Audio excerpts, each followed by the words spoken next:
오늘 5월 18일입니다.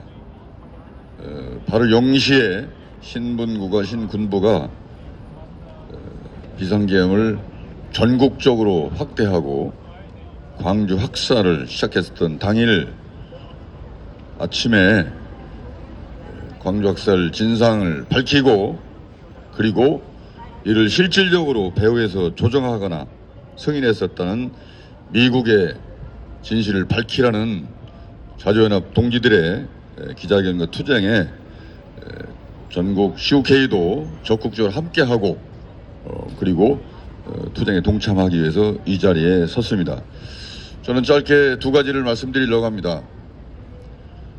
광주 5.18 학살의 진상이 제대로 밝혀지지 않았을 뿐더러 그리고 이를 승인하거나 신군부의 배후 조정을 했으리라고 추측되어지는 미국의 만행에 대해서 일부 진상이 실질로 밝혀지긴 했으나 전모를 미국이 인정하거나 사실을 밝히거나 이에 대해서 유감과 사과의 표현은 전혀 없는 채로 46년 반세기가 다 가고 있습니다. 그러나 우리는 이 자리에서 분명하게 확인하는 것은 이런 비밀 문서나 미국의 시인이나 사과의 문제가 아니라 당장 오늘 세계적으로 미국이 벌리고 있는 제국주의 침략 등이 당시 80년도 광주에서 우리 민중들을 학살했었던 미국의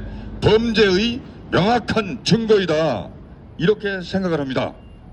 이를테면 1월 초에 베네수엘라 마두로 대통령을 체포했다고 하면서 당사자들의 법정에 세우는 이 오만 불순할 뿐만 아니라 침략 범죄 행위 이것이 바로 80년 광주에서 우리 민중을 학살했었던 미국의 범죄를 입증하는 명백한 증거이다.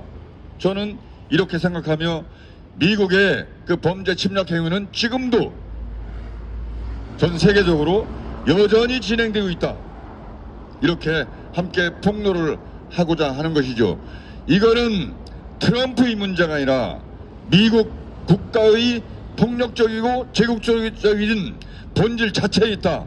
이렇게 우리는 5월 18일 아침에 확인을 하지 않을 수 없는 상태입니다.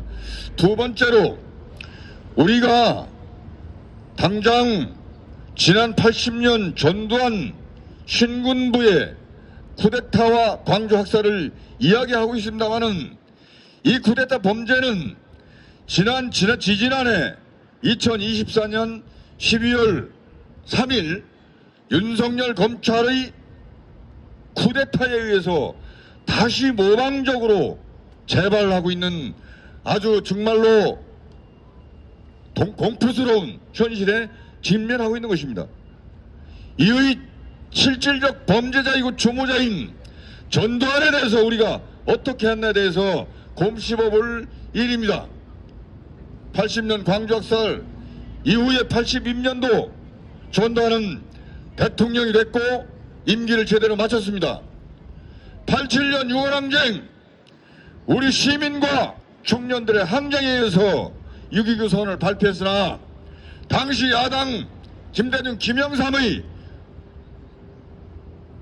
단일화 실패로 말미암아 노태우가 또다시 87년도에 대통령을 그대로 이어받아가지고 친구 둘이 임기를 다 마쳤고 95년도에 이르러서야 둘을 구속해갖고 법정에 세웠습니다마는 단 2년 징역살이하고 지역통합이라는 명분으로 이들을 석방했습니다. 나는 분명히 이 자리에서 윤석열이가 또다시 군대를 동원한 쿠데타를 범하겠었던 것은 우리가 광주에서 5,000명의 민중들을 학살하거나 부상했었던 그들의 범죄를 단 2년의 징역살이로 마무리했다라고 하는 겁니다. 그래서 저는 미국의 책임을 진상을 밝히라면서 요구하고 있는 것과 동시에 이번 12.3 윤석열 내란의 책임자들 엄중하게 또다시 이 범죄를 기도하거나 도모할 엄두를 못할 만큼 치명적으로 이 죄를 다스려야 된다, 이렇게 생각합니다. 그래서 내일 전국에 30만 명이 넘는 시민들의 국민의힘 해산 청구 서명부를 직접 청와대에 제출할 것입니다. 이재명 대통령과 민주당이 이에 대해서 단호한 정책 결단을 내리기를 촉구합니다. 감사합니다.